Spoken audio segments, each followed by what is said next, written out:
Alléluia. Alléluia. Nous sommes déjà fatigués. Et dans la présence de Dieu, dans la louange, je me réjouis. Vraiment, la louange de ce matin, ça m'a beaucoup fait du bien. Et je remercie le Seigneur pour cette opportunité encore de plus qu'il vient de nous accorder pour partager sa parole.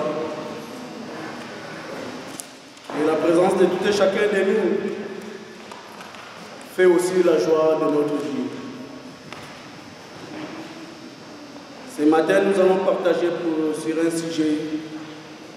un sujet que nous connaissons tous, un sujet que souvent nous en parlons, mais parfois pas en profondeur.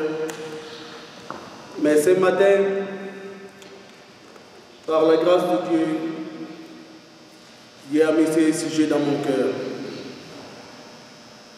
Je n'ai jamais parlé de ce sujet. Et c'est de là où je commençais à travailler. Je pensais peut-être que c'était un sujet qui était seulement quelques versets, mais par la grâce de Dieu, guidé par le Saint-Esprit, et ça m'a fait ressortir beaucoup de choses. Et je comprends aussi beaucoup plus de choses aussi aujourd'hui que de ce que je comprenais avant. Nous allons parler de l'enlèvement de l'Église. L'enlèvement de l'Église, Église, corps du Christ. Parce que souvent, je me suis dit, quand je parlerai de l'Église, je ne manquerai pas de souligner toujours Église, corps du Christ. Puisque cette Église-là n'est qu'une. On n'a pas plusieurs églises, corps de Christ, mais on n'a qu'une seule Église qui est le corps de Christ. Et c'est seulement cette Église-là qui sera enlevée. L'enlèvement, c'est quoi ça l'enlèvement? En fait, l'enlèvement, c'est une action d'enlever ou de kidnapper ou de porter vers le haut. Quand on enlève, c'est une action qui est soudaine. Une action soudaine. On ne vient pas, on enlève. On t'amène vers le haut ou on vient, on kidnappe. Parce que c'est comme un voleur qui vient nous surprendre. L'enlèvement, c'est une action aussi de surprendre avec brillance. Puisque celui qui veut venir enlever, il va tenir compte de toutes les circonstances, afin qu'il ne puisse pas manquer son coup. Il va le faire avec brillance et surtout aussi avec rapidité. L'enlèvement dans un langage militaire, on appelle ça, c'est comme prendre d'assaut. Et quand on veut prendre d'assaut pour aller délivrer des prisonniers militaires, on n'avise personne. Mais ils font tout pour ne pas manquer leur coup, puisque leur vie aussi en dépend. C'est ça l'enlèvement. Mais quand nous regardons dans la Bible, le Seigneur nous a promis, c'est une promesse divine qui sera accomplie un jour. Que nous le voulions ou pas, que cette promesse-là, ça s'accomplira. Pourquoi? Parce que tout simplement, l'Église est appelée d'aller vivre auprès de son Seigneur. Nous allons regarder et prendre nos Bibles dans le livre de Matthieu chapitre 24, verset 22. Et c'est là où nous allons commencer à aller vraiment tranquillement. Je vais vraiment aller doucement et tranquillement sur ce sujet. Que moi je pensais que c'était facile, mais avec le temps, lorsque je me suis mis là-dedans, je vis quand même que c'était un sujet qui était aussi complexe. Matthieu chapitre 24, verset 22. La Bible nous dit: et si ce jour n'était abrégé, personne ne serait sauvé. Mais à cause des élus, ces jours seront abrégés. C'est là où ça a commencé à m'ouvrir les yeux. Et si ces jours n'étaient abrégés, personne ne serait sauvé. Mais bien aimés, nous avons la foi. Mais par rapport à notre foi, parce que nous avons cru en Jésus-Christ, le monde nous afflige toutes sortes de souffrances. Parce que la Bible nous dit que le monde est dominé, ou le monde est sous la puissance de l'ennemi. Et même Jésus lui-même avait appelé Satan le prince de ce monde. Et le monde est dominé par ces princes-là qui donnent ces principes et ces préceptes. Et qu'aujourd'hui nous voyons même les royaumes, les rois, les présidents, les autorités de ce monde courbent devant ces princes-là qui est le prince du ténèbre. C'est pourquoi nous qui acceptons aujourd'hui Jésus, ou nous qui marchons avec Jésus, nous sommes comme des lumières qui brillent dans les ténèbres. Mais si là où il y a des gens qui font des mauvaises actions, qui demeurent dans les ténèbres, toi qui es une lumière, si tu avances vers eux, la première des choses qu'ils vont vouloir te faire du tort, puisque tu veux mettre leurs œuvres en lumière.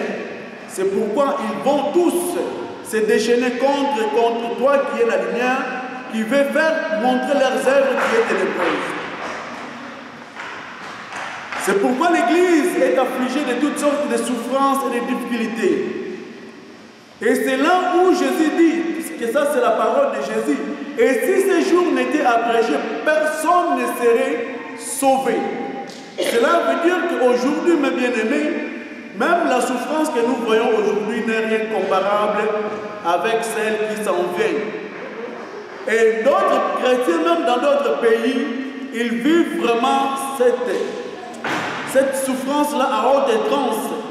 On te voit avec la Bible, on te dit de régner ton Seigneur. Si tu ne veux pas, on va commencer à te tuer, mais en morceaux. Et si tu n'as pas vraiment le cœur, tu n'étais pas vraiment affermi, tu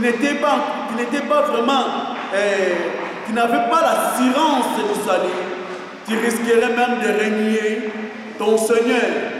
Mais ceux qui ont l'assurance du salut, même malgré la souffrance qu'ils vont être infligés, ils vont garder leur foi jusqu'à ce qu'ils vont accepter même la mort au lieu de régner leur Seigneur.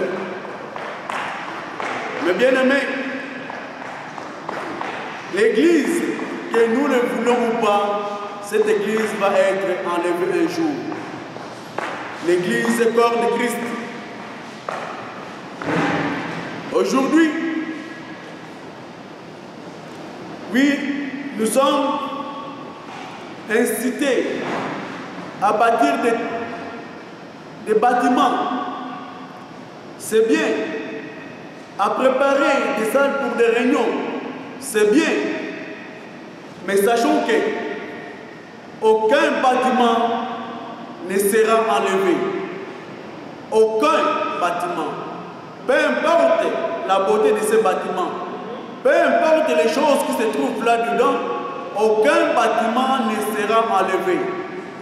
Puisque Jésus, lorsqu'il viendra, il viendra prendre les personnes, des hommes et des femmes qui sont des temples vivants, des temples de Dieu vivants. C'est pourquoi il a fallu que ces temples-là qui étaient à Jérusalem soient d'abord brisés et tombés et mis à terre.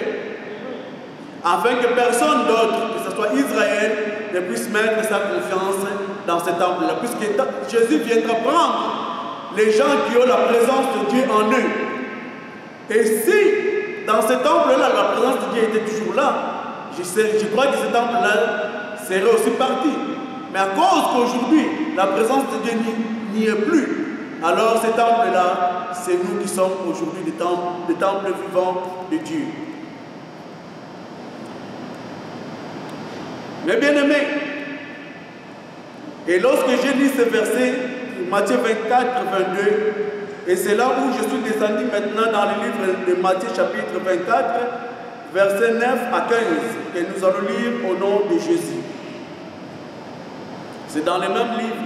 Et maintenant on descend, on commence à partir du verset 9. Alors on vous livrera au tourment, et l'on vous fera mourir, et vous serez haïs de toutes les nations à cause de mon nom. Et ce sera pour beaucoup une occasion de chute. Ils se trahiront et se haïront les uns les autres. Plusieurs faux prophètes se lèveront et séduiront beaucoup de gens. Et en raison des progrès de l'iniquité, l'amour du plus grand nombre se refroidira. Mais celui qui persévérera jusqu'à la fin sera sauvé. Cette bonne nouvelle du royaume sera prêchée dans le monde entier pour servir de témoignage à toutes les nations. Alors viendra la fin. C'est pourquoi, lorsque vous verrez l'abomination de la désolation dont a parlé le prophète Daniel, établie dans les lieux saints, que les lecteurs fassent attention. Mais bien aimés, la Bible nous dit, on vous livrera au tourment et on vous fera même mourir. Vous serez haïs de toutes les nations à cause de Jésus. Et la Bible souligne au verset 10, et ce sera pour beaucoup de gens une occasion de chute. De cela veut dire pour beaucoup de gens, le fait que nous allons être haïs ou mis à mort, beaucoup de gens vont abandonner. Abandonner quoi? Abandonner Jésus. Abandonner quoi? Abandonner la foi. C'est pourquoi, dans le verset 22, la Bible nous dit, si ce temps ne serait abrégé, personne ne sera sauvé. Pourquoi? Tout simplement parce que ça sera vraiment la souffrance à haute outrance. Mais bien aimé, pourquoi tout cela? C'est rien d'autre qu'à cause du nom de Jésus. Et la Bible nous dit, plusieurs faux prophètes s'élèveront et séduiront beaucoup de gens. Et à raison des progrès de l'iniquité, l'amour du plus grand homme se refroidira. Et même les chrétiens, ça on ne parle pas. On parle des gens qui ont déjà accepté le Seigneur. Même leur amour, l'amour de plus de personnes qui ont Jésus, vont se refroidir.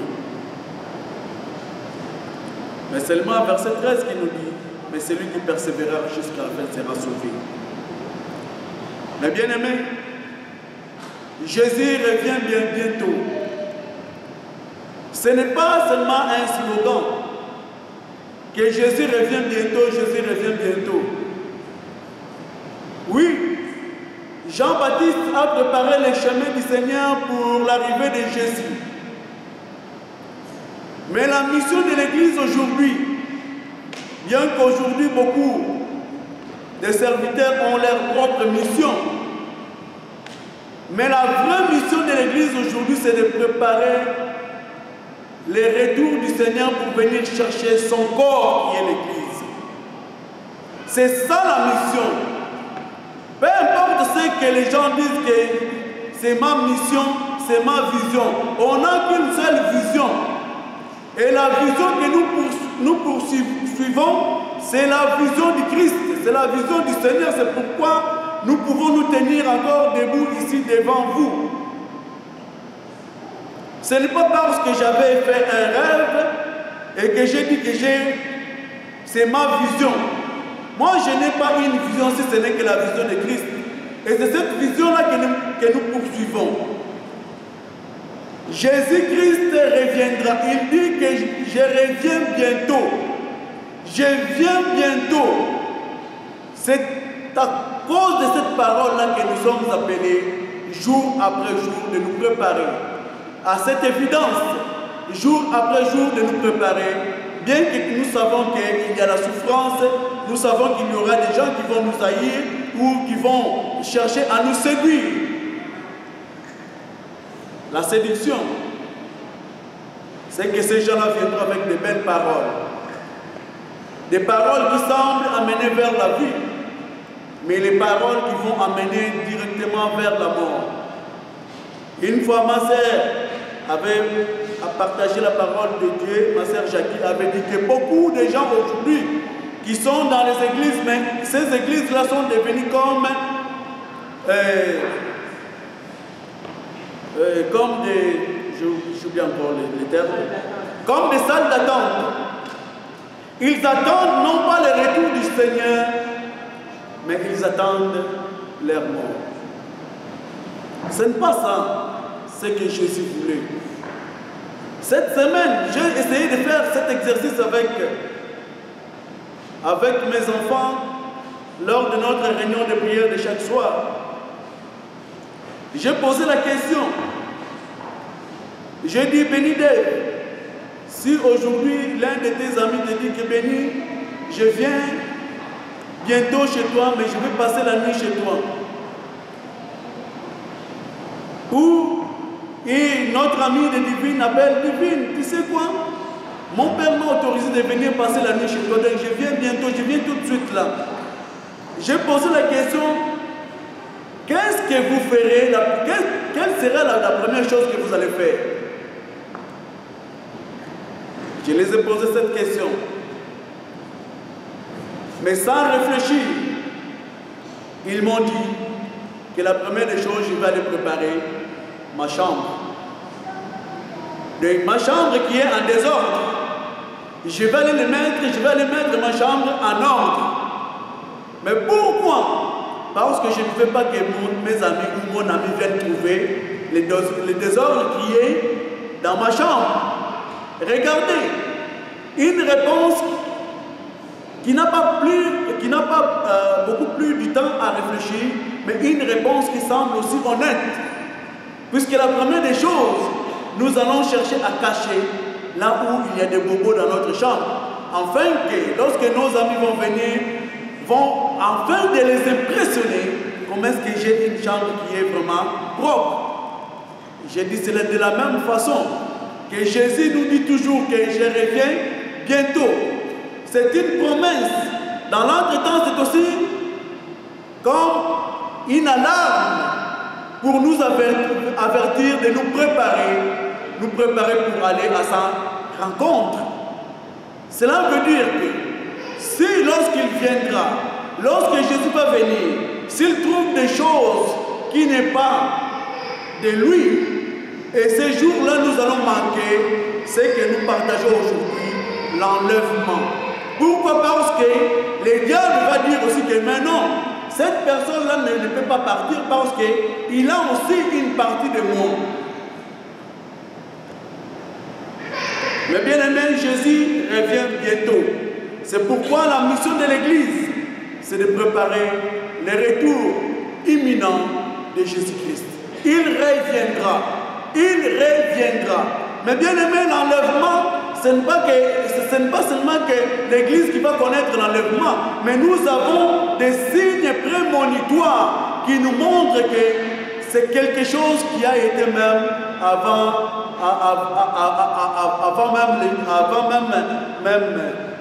que Israël soit Israël. Premier signe prémonitoire, la Bible nous parle de quelqu'un qui avait été enlevé. C'est de cette façon-là que le Seigneur veut nous ouvrir les yeux pour comprendre comment est-ce que cela va se passer. Puisque les jours de l'enlèvement, les scientifiques ont trouvé une force qu'on appelle la force des pesanteurs. Mais cette force-là des pesanteurs n'agira plus ou n'agira pas sur les gens qui vont être enlevés. Le premier signe prémonitoire, nous voyons cela dans la vie d'Enoch. Dans le livre de Genèse chapitre 5, verset 18 à 24, je vais lire. Enoch marcha avec Dieu. Ça commence, Enoch marcha avec Dieu. Ça c'est le verset 24 que je vais lire, mais vous pouvez lire le verset à partir du verset 18.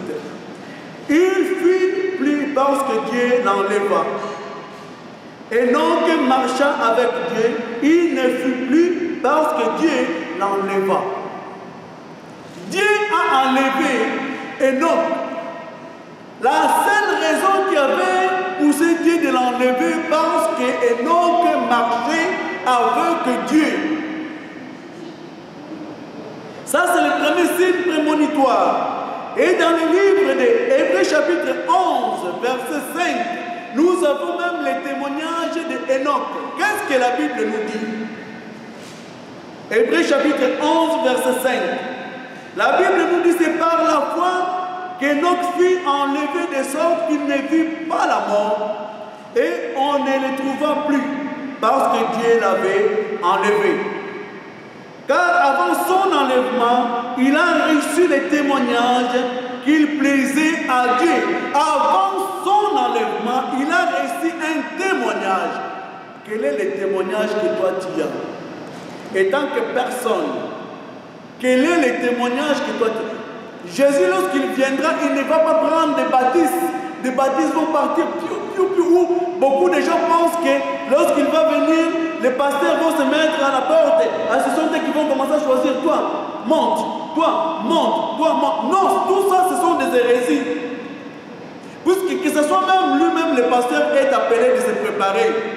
Puisque parfois même les pasteurs, même les serviteurs, ceux qui servent, même ceux qui prêchent, ces jours-là, parfois, ils peuvent aussi manquer l'enlèvement. Puisque la première condition, il faut plaire à Dieu. Il faut que notre vie soit conforme à la vie de Dieu ou soit conforme à la parole de Dieu. Et là, personne ne peut se tromper parce que tout et chacun de nous se connaît lui-même. Tout et chacun connaît comment est-ce qu'il marche. On peut faire semblant, je peux prêcher ici, mais commencer à faire la comédie. Je prêche, mais ma vie en dehors de cette bâtisse n'est qu'autre. J'ai la double personnalité. Quand je suis devant les enfants de Dieu, je suis un enfant de Dieu. Mais quand mes frères ne sont pas là, je deviens une autre personne. Non, Dieu ne viendra pas prendre des gens qui ont de doubles personnalités. Écoutez, les milliers n'existent pas. La demi-mesure n'existe pas. C'est pourquoi la Bible nous dit que ton oui soit oui, ou que ton non soit non. Dieu nous donne toujours le choix. Si tu veux marcher avec lui, cela veut dire qu'il faut accepter, mais accepter sa parole et marcher conformément à sa parole. Il n'y a pas de demi-mesure. Ou si tu dis non, Dieu te donne aussi la liberté là de dire non et marcher selon le monde. Puisque entre le monde et Dieu, il n'y a pas les justes mesures. Alléluia. Alléluia. Ça, c'est le premier signe prémonitoire. Et même pour continuer, Jude, qui est le frère de Jacques, qui est aussi le frère de Jésus, a parlé aussi de Enoch. Jude, puisqu'il n'y a qu'un seul chapitre, Jude 14, 15, du chapitre 1, supposé, puisqu'il n'y a qu'un seul chapitre, verset 14 et 15, la Bible nous dit ceci. C'est aussi pour eux qu'Enoch, le 7e patriarche depuis Adam, a prophétisé à ce terme.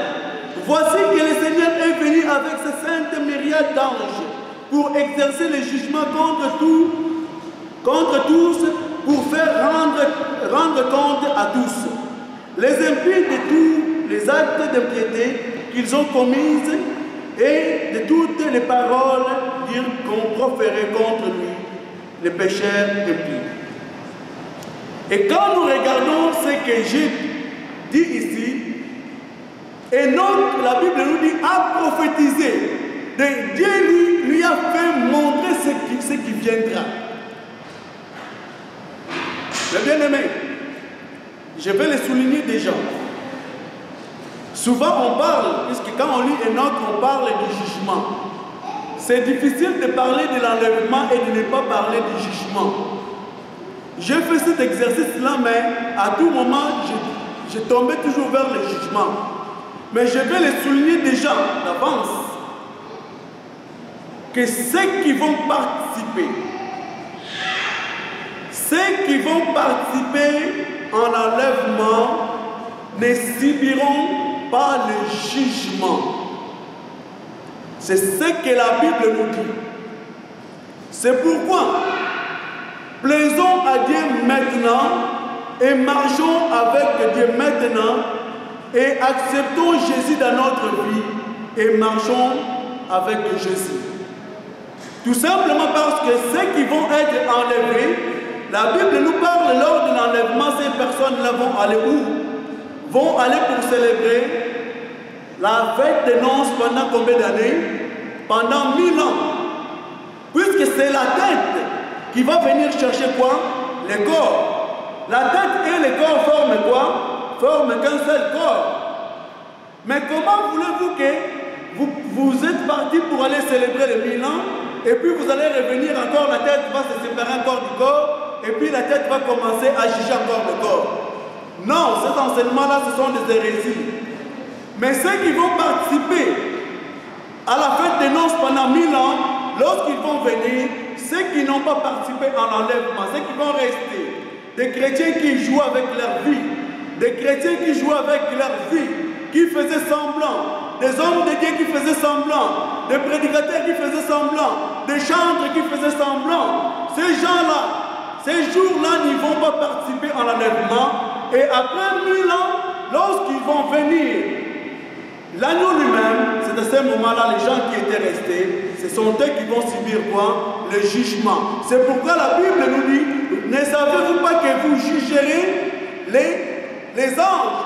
Ces anges-là, ce sont les démons qui avaient désobéi, comme étant le corps. C'est à ce moment-là que nous allons nous asseoir avec Christ sur les sièges du jugement pour juger ceux qui étaient restés et les anges qui avaient dessus. Peu importe ce jour-là, si par exemple, moi je manque l'enlèvement et que ma femme participe à l'enlèvement, ces jours-là, lorsqu'ils vont revenir, ma femme va me reconnaître que c'est David qui était mon mari, mais elle va me juger selon la vérité de la parole de Dieu. Il n'y aura pas de complaisance comme la justice de ce monde, qu'il y a des complaisances qui font le mal. Si tu as beaucoup d'argent, on peut camoufler, te chercher des bons avocats pour camoufler, à cacher tes actes. Ces jours-là, aucun acte ne va être caché, puisque tout va être mis à l'écran. Alléluia. C'est pourquoi j'ai pensé que c'était un sujet qui était facile, mais je me suis rendu compte que c'était un sujet qui est difficile. Quelque part même, je disais à Seigneur, c'est difficile. Ça, c'est le premier signe prémonitoire que la Bible nous donne. Le deuxième signe prémonitoire, puisque le deuxième signe prémonitoire, c'est, on nous parle maintenant que Dieu avait déjà formé son peuple, qui est Israël. Mais bien aimé, le péché a entré dans le monde. Mais avant que Israël soit formé, la loi n'y existait pas. Vous êtes d'accord avec moi? Avant que Israël soit formé, la loi n'existait pas. Les gens marchaient selon la loi de leur conscience. Soit de faire le bien, soit de faire le mal.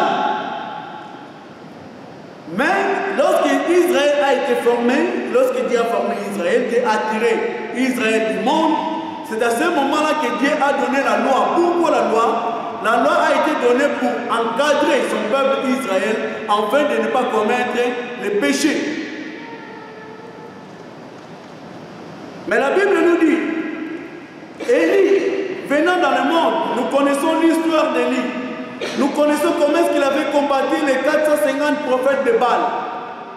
À tel point qu'il fut un moment, Élie, même son cœur était affligé. Mais Dieu voyant ce qu'Élie vivait, Dieu lui avait donné un autre successeur qui est Élisée. Mais la Bible nous dit, un jour, Élisée marchait avec Élie.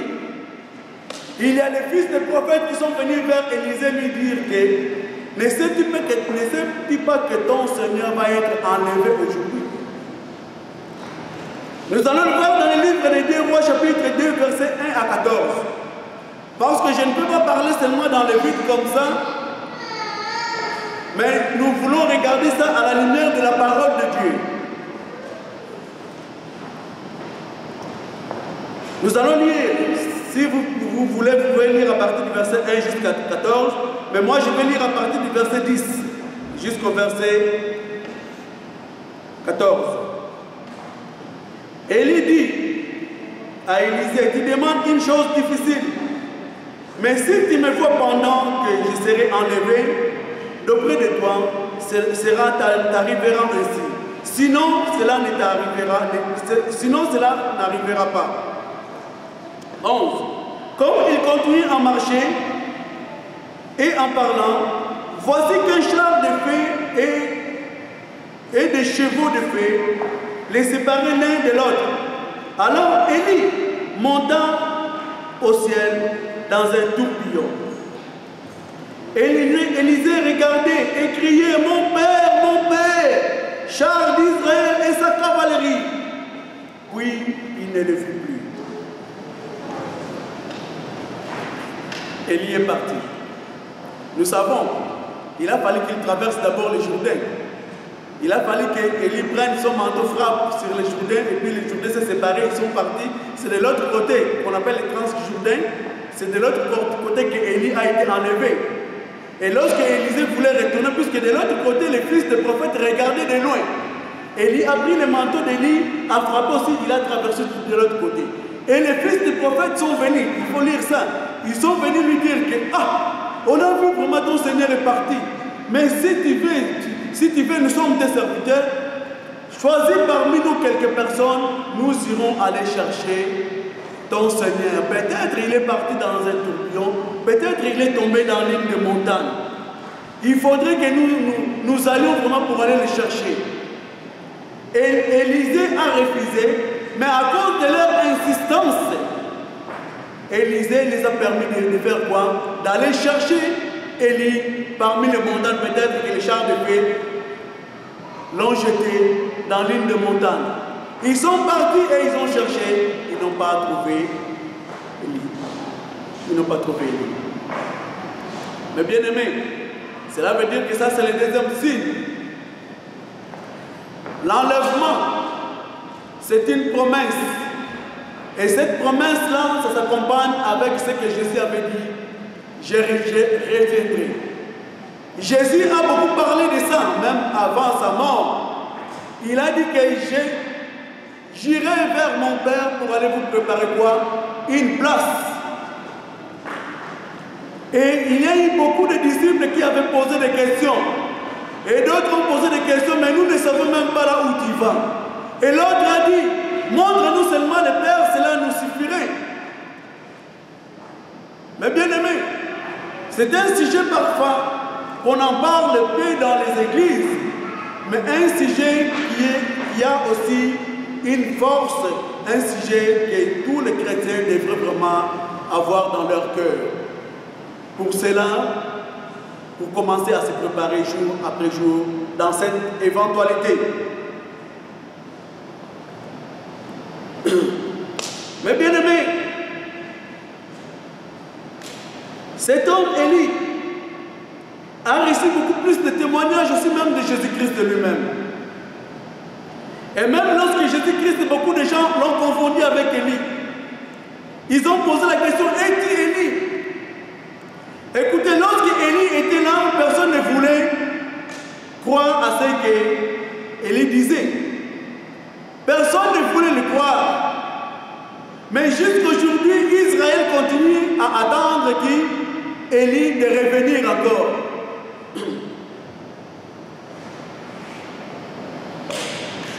Mais bien aimé, puisque si nous regardons même dans le livre de Matthieu chapitre 17, verset 10 à 13, la Bible nous dit ceci. Les disciples lui posèrent cette question. Pourquoi donc les scribes disent qu'Élie doit venir d'abord? Pourquoi les scribes et les pharisiens disent d'abord qu'Élie doit revenir d'abord? Mais lorsque Élie était là, personne ne voulait le croire. Lorsque Élie était là, personne ne voulait l'accepter. Lorsque Élie était là, ils préféraient entendre de bonnes paroles qui sortaient des faux prophètes. Est-ce que nous ne voyons pas que c'est la même chose même jusqu'aujourd'hui? Nous pensons que le monde a changé. Le monde n'a pas changé. La Bible nous dit qu'il n'y a rien de nouveau sous le ciel. La même réaction que ces gens-là avaient, c'est la même réaction que nous avons aujourd'hui. Les gens veulent entendre des paroles qui leur font du bien. Quand on dit que tu es béni, les gens sautent. Ah! Mais est-ce que nous ne savons pas qu'en Jésus-Christ, nous sommes déjà bénis? Les gens vont dire qu'on va faire des prières pour que les ciels puissent s'ouvrir. Hé, mes bien-aimés, mais est-ce que nous ne savons pas qu'en Jésus-Christ, les ciels sont déjà ouverts? Et que la Bible nous dit que nous ne sommes pas les citoyens de ce monde, nous sommes les citoyens du ciel. C'est écrit dans ta Bible. Mais tu veux encore m'ouvrir encore les ciels? C'est écrit. Nous allons gêner et prier pour que les ciels puissent s'ouvrir. Un vrai enfant de Dieu, son ciel est déjà ouvert. Parce qu'il vit la vie, non pas sa vie, mais il vit la vie de Christ. Or, Christ est au ciel. Cela veut dire que tu es en communion et en relation directe avec Christ. La preuve en est que Christ, en venant sur la terre, la seule des choses qu'il avait faites, il a pris son esprit, le Saint-Esprit, il a mis ça en nous. Mais bien aimé, des choses que nous voyons aujourd'hui même, l'avancée de la technologie, cela doit nous enseigner. Aujourd'hui, avec ton cellulaire, là où tu es, tu prends seulement, tu es en contact avec quelqu'un qui est en Afrique. Tu es en contact avec quelqu'un qui est en Haïti. Tu es en contact avec quelqu'un qui est en Asie. Tu es en contact avec quelqu'un qui est en France. Mais aujourd'hui, même avec l'avancée de la technologie, tu peux même voir la personne. Mais quel est le fil qui vous réunit entre toi avec la personne? Il n'y a aucun fil. Mais pourtant, tu parles avec la vraie personne. Il n'y a aucun fil. Et pourtant, tu vois la personne. Tout cela, mais bien aimé, ce n'est rien d'autre que la dimension du Saint-Esprit. Dieu a mis le Saint-Esprit comme un appareil, si je peux me permettre, en nous. Et que lui-même qui est là-bas, afin que cet appareil-là puisse nous donner l'accessibilité ou la facilité d'entrer en contact avec Dieu par le Saint-Esprit.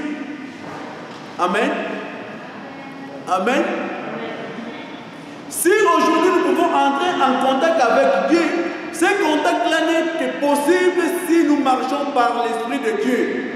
Si le Saint-Esprit habite en nous, ce contact-là est possible et tu n'as pas à fournir des efforts.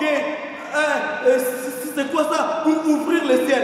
Donc cela veut dire que toi tu cherches, tu veux fournir les efforts pour que ton ciel puisse s'ouvrir. Cela veut dire que ton ciel a toujours été fermé. Qui es-tu? Puisque si tu es un enfant de Dieu, tu sais que ton ciel est déjà ouvert. C'est pourquoi Jésus avait dit, lorsque vous prierez, vous direz, notre Père qui est aux cieux. Tu ne t'adresses pas à un étranger, mais tu t'adresses à ton Père comme les enfants ont la facilité de s'adresser à leur papa. Bien que papa peut être fatigué ou maman peut être fatiguée, bien que papa peut être au lit, mais l'enfant n'a pas peur d'entrer puis d'aller dire, papa, regarde ce que moi j'ai. Mais avant, cela n'était pas possible. Mais bien aimé, l'enlèvement, aujourd'hui l'église doit s'asseoir sur la parole de Dieu et non sur les émotions. Ce que nous déplorons aujourd'hui, parce que l'église s'est assise, l'église baptiste, l'église bâtiment s'est assise sur les émotions au lieu de s'asseoir sur la parole. Mais bien aimé, les jours où Christ va venir, ça ne sera pas une multitude de personnes qui vont commencer à sauter puis monter. Ça va être seulement une seule personne qui va monter, et cette seule personne-là, ce n'est rien d'autre que le corps. C'est pourquoi il a dit que l'Église est son corps. Il va venir chercher son corps et rien d'autre. Peu importe, même dans votre baptême, vous pouvez mettre même des diamants, de l'or, des émeraudes. Vous pouvez mettre, c'est quoi, des tapousses, c'est quoi ça là? Peu importe. Ces jours-là, toutes ces choses-là, ce ne sont que les fruits de la terre. Or, la Bible nous dit que la terre passera. Et tout ce qui y renferme passera aussi. Rien de ce que nous voyons aujourd'hui, même la bâtisse là où nous sommes, n'est rien d'autre. Avant qu'on puisse construire tout ça, le béton, ça vient de la terre. Et comme c'est le produit de la terre, ça va passer. Ça va passer. Toi, tu mets ton espoir dans toutes ces choses-là. Désolé, mais tu verras ces jours-là, ces choses-là vont passer aussi pareil. Les diamants, ce n'est qu'un produit de sous-sol. On ne prend pas les diamants dans l'air, dans les airs. Mais bien aimé, ça c'est le deuxième signe prémonitoire. C'est pourquoi Jésus lui-même, il a fallu qu'il vienne. La Bible nous dit ceci. Jésus est arrivé et venu dans le livre des Actes chapitre 1 verset 9 à 11. Actes, livre des Actes des Apôtres chapitre 1 verset 9 à 11, parce qu'on ne peut pas seulement parler comme ça, il faut que nous regardions cela dans les écrits, dans la parole, dans ta Bible. La Bible nous dit ceci, après avoir dit cela, il fut élevé pendant qu'il les regardait, pendant qu'il les regardait et inoué les déroba de leurs yeux. Et comme ils avaient les regards fixés vers le ciel, pendant qu'ils s'en allaient, voici que deux hommes en vêtements blancs se présentèrent à eux et dirent: Vous Galiléens, pourquoi vous arrêtez-vous à regarder au ciel? C'est Jésus qui a été enlevé au milieu de vous, reviendra de la même manière que vous l'avez vu partir.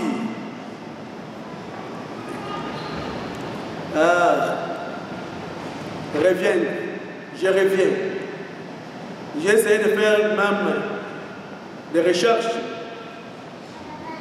Mais bien aimé, dans la Bible, la doctrine du retour de Christ est mentionnée 318 fois dans la Bible et dans le Nouveau Testament. 318 fois. Dans 260 chapitres du Nouveau Testament, soit une fois par 25 versets.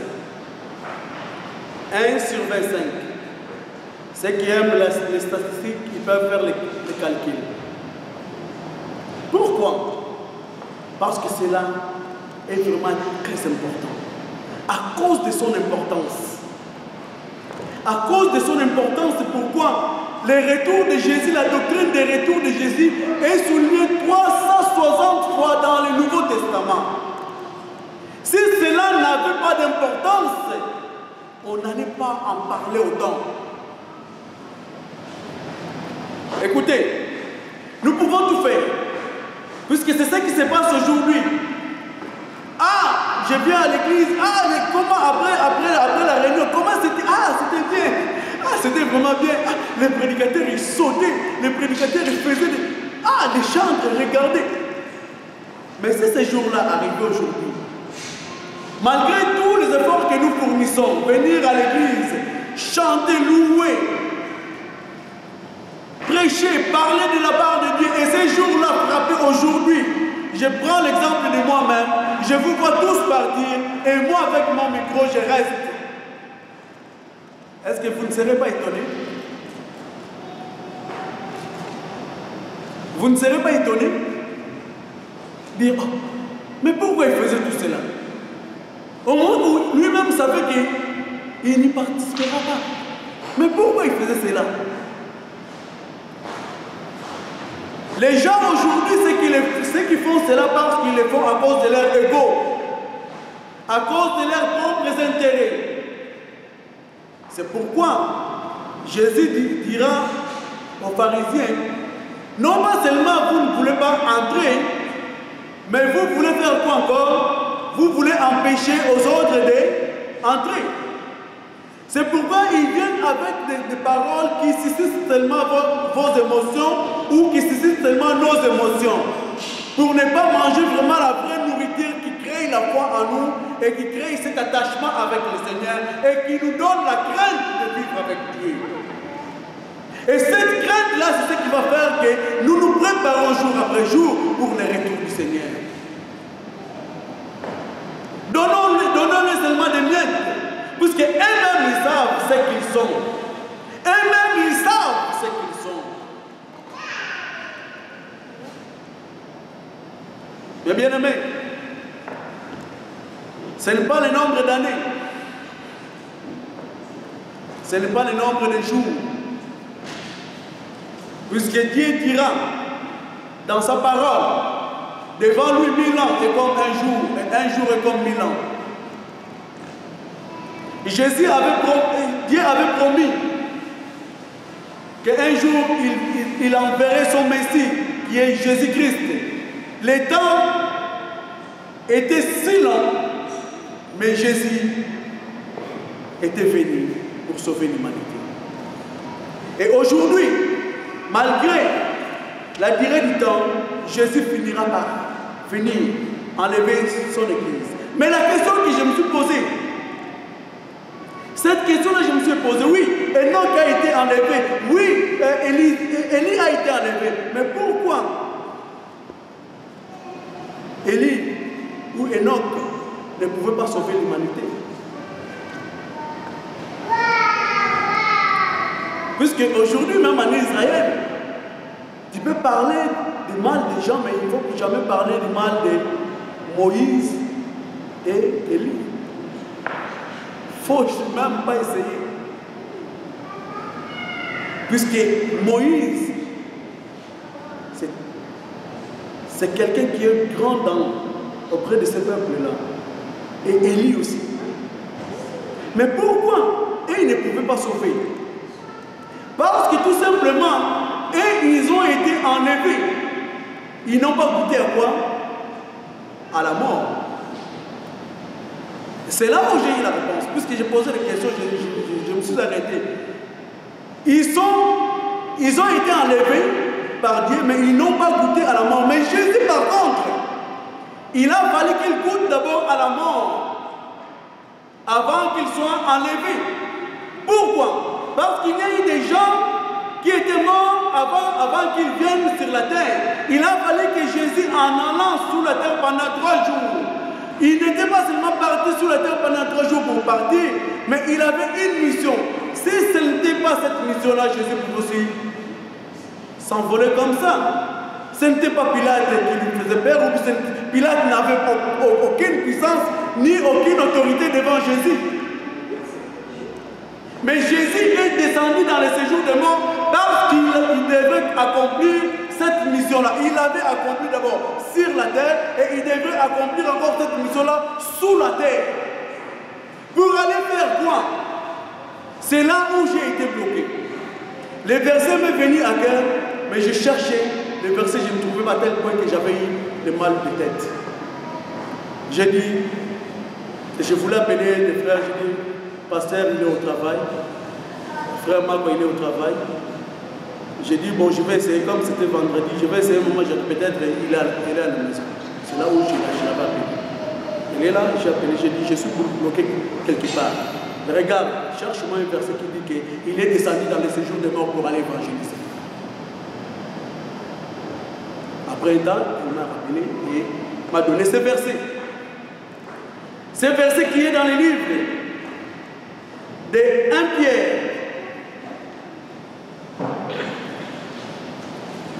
1 Pierre chapitre 4, verset 1 à 6. Mais nous allons lire le verset 6. La Bible nous dit ceci.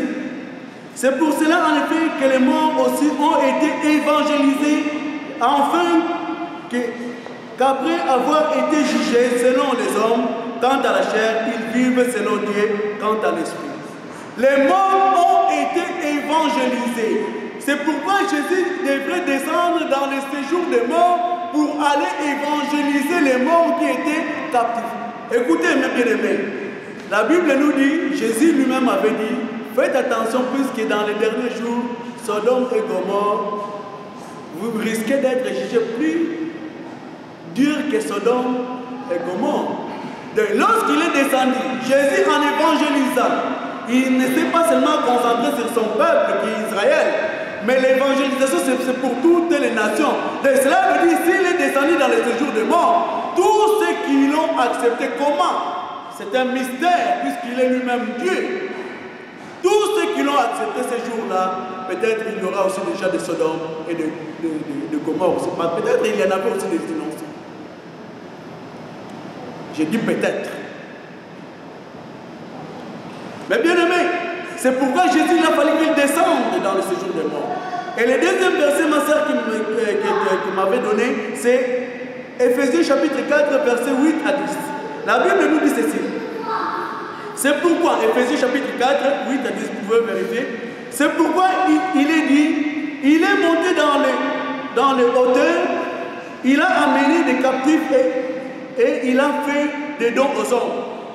Or, que signifie il est monté, sinon qu'il est aussi descendu dans les régions inférieures de la terre? 10. Celui qui est descendu, c'est le même qui est monté au-dessus de tout le ciel, afin de remplir toutes choses, afin d'accomplir sa mission jusqu'à la fin.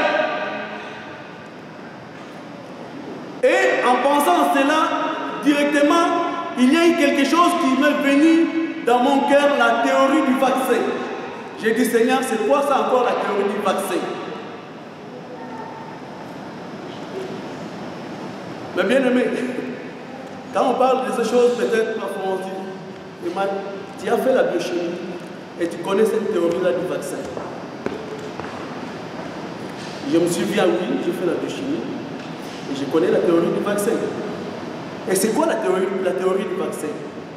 La théorie du vaccin n'est rien d'autre que le virus qui frappe et qui amène à la mort. Et dans le virus, il y a la partie virulente qui détruit le corps, mais il y a une partie qui ne détruit pas le corps. Et on prend avec la partie qui ne détruit pas le corps, c'est cette partie-là qu'ils vont travailler, mélanger avec des choses et puis qu'ils vont donner comme un vaccin. Afin que les parties qui détruisent le corps, lorsqu'il ça viendra te frapper, en entrant dans ton corps, il va trouver la même nature que lui est déjà dans ton corps. Donc, il n'aura plus la puissance de te détruire parce qu'il va se retrouver lui-même dans ton corps déjà. C'est ça la théorie du vaccin. J'ai dit, mais qu'est-ce que ça veut dire? Le virus amène à quoi? Le virus amène à la mort. Et le péché amène à quoi? Le péché amène à la mort. Et la Bible, lis ta Bible, la Bible dit qu'il s'est fait non pas pécheur, mais il s'est fait péché. Il s'est fait pécher et il est parti jusque dans le séjour des morts pour détruire la dernière dimension qui est la mort. Détruire la mort afin que lorsqu'il va sortir et que tous ceux qui vont l'accepter, c'est comme si on les éjectait, ces vaccins-là. Donc ces hommes-là deviendront comme des hommes qui n'auront que ces hommes-là, les péchés ne vivront plus sous le péché, puisque le péché ne les entraînera plus sous leur convoitise. C'est ça la théorie du vaccin. Jésus est en nous. Il s'est fait pécher et non pécheur. Il s'est fait pécher pour aller combattre la mort. Sinon, ce serait injuste. Il est descendu dans les séjours de mort pour aller combattre la mort. C'est là où Paul dira que, oh mort, où est ton aiguillon? Oh mort, où est ta puissance? La puissance de la mort a été engloutie. C'est pourquoi un chrétien, un enfant de Dieu, un disciple vrai, qui a peur de la mort, il n'a pas encore compris ce qu'il est vraiment. Puisque la mort, n'a plus sa puissance sur nous. Mais bien aimé, Romains chapitre 8, verset 3, la Bible nous dit ceci. Dieu en envoyant à cause du péché son propre Fils dans une chair semblable à celle du péché, a condamné le péché dans la chair. Verset 4, et c'est là pour que la justice prescrite par la loi soit accomplie en nous qui marchons non selon la chair, mais selon l'esprit. Et maintenant qu'ils vont être enlevés. Romains 8, 10, 11. Et si Christ est en vous, le corps, il est vrai et mort à cause du péché, mais l'esprit est vie à cause de la justice. Et si, cela veut dire qu'il y a une condition. Romains chapitre 8, verset 10 à 11. Et si, il y a une condition. Seulement si Christ est en vous. Deuxième condition, deuxième condition. Et si l'esprit de celui qui a ressuscité Jésus-Christ d'entre les morts habite en vous, alors celui qui a ressuscité le Christ Jésus d'entre les morts donnera aussi la vie à vos corps mortels pour son esprit qui habite en vous. Bien-aimé, Matthieu 24, 42 et 44, la Bible nous dit ceci. Veillez donc, puisqu'on est vraiment à la fin. Veillez donc, puisque vous ne savez pas quel jour votre Seigneur viendra. Vous ne savez pas quel jour votre Seigneur viendra. Verset 44, la Bible nous dit, c'est pourquoi vous aussi tenez-vous prêts, car le Fils de l'homme viendra à l'heure où vous n'y penserez pas. Tenez-vous prêts, car le Fils de l'homme, Jésus, viendra à l'heure et vous n'y penserez pas. Mais bien aimé, allez lire 1 Thessaloniciens chapitre 5, versets 1 à 10. Mais nous allons conclure avec ce verset. Puisque comme lui, il est descendu vers le séjour des morts, la Bible nous dit un seul principe. Ceux qui sont encore vivants, par exemple, si Jésus venait aujourd'hui, nous qui sommes encore là vivants, la Bible nous dit que nous n'allons pas précéder ceux qui sont morts en Jésus-Christ. Mais qu'est-ce que la Bible nous dit? Les morts en Christ vont ressusciter les premiers. On ne va pas dire pas, ça sonne chacun. Non, non, non, non. C'est ce que la Bible nous dit là où nous allons conclure. La Bible nous dit ceci. 1 Thessaloniciens chapitre 4, verset 15 à 17. Voici en effet ce que nous vous déclarons d'après une parole du Seigneur. Nous les vivants restés pour l'enlèvement, pour l'avènement du Seigneur. Nous ne dévancerons pas ceux qui sont endormis. Nous ne dévancerons pas ceux qui sont endormis. En principe, on devrait dire, nous ne dévancerons pas ceux qui sont morts. Mais ceux qui sont morts en Jésus-Christ, c'est comme ils sont endormis, c'est comme un sommeil prolongé. Ceux qui sont morts en Jésus-Christ, ils ne sont pas morts, c'est un sommeil prolongé. C'est pourquoi beaucoup ont dit qu'ils sont en repos. Dans les cimetières, on écrit dans toutes les croix qu'ils se reposent en paix. Non, c'est faux. Il n'y a pas le repos pour ceux qui n'ont pas Jésus.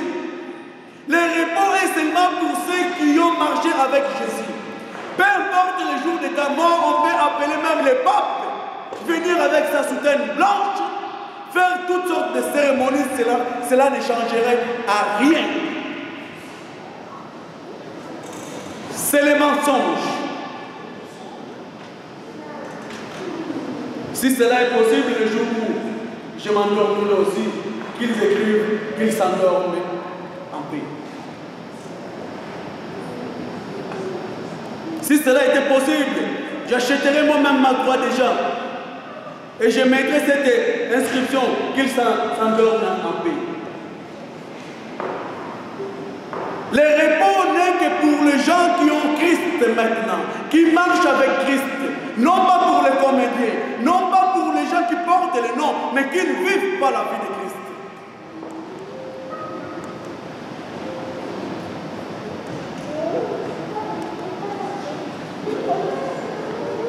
Car le Seigneur lui un signal donné à la voix d'un archange, au son de la trompette de Dieu, descendra du ciel. Les morts en Christ ressusciteront en premier lieu.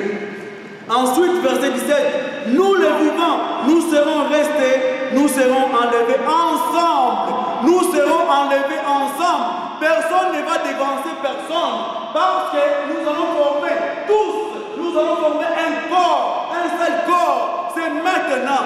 Et mon bien-aimé, si tu sais que tu as quelqu'un, un enfant de Dieu à qui tu ne t'entends pas, c'est le temps de régler ça maintenant, puisque nous formons qu'un seul corps. On disait dans cette assemblée, un corps, une famille et une communauté. C'est ça la révélation du Seigneur. C'est ça la révélation de l'Église.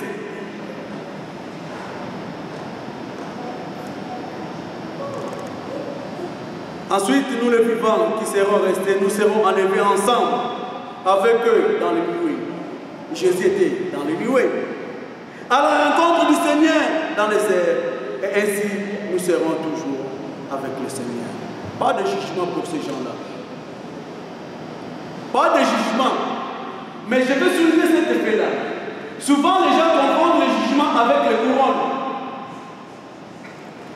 Les couronnes, on va donner à ceux-là qui vont participer à l'enlèvement. C'est les couronnes. C'est la récompense. C'est les prix, comme je vous parlais. C'est les prix, on te donne les prix. Mais beaucoup de gens parlent comme c'était les jugements. Non, ça ne sera pas les jugements. Ça sera la récompense.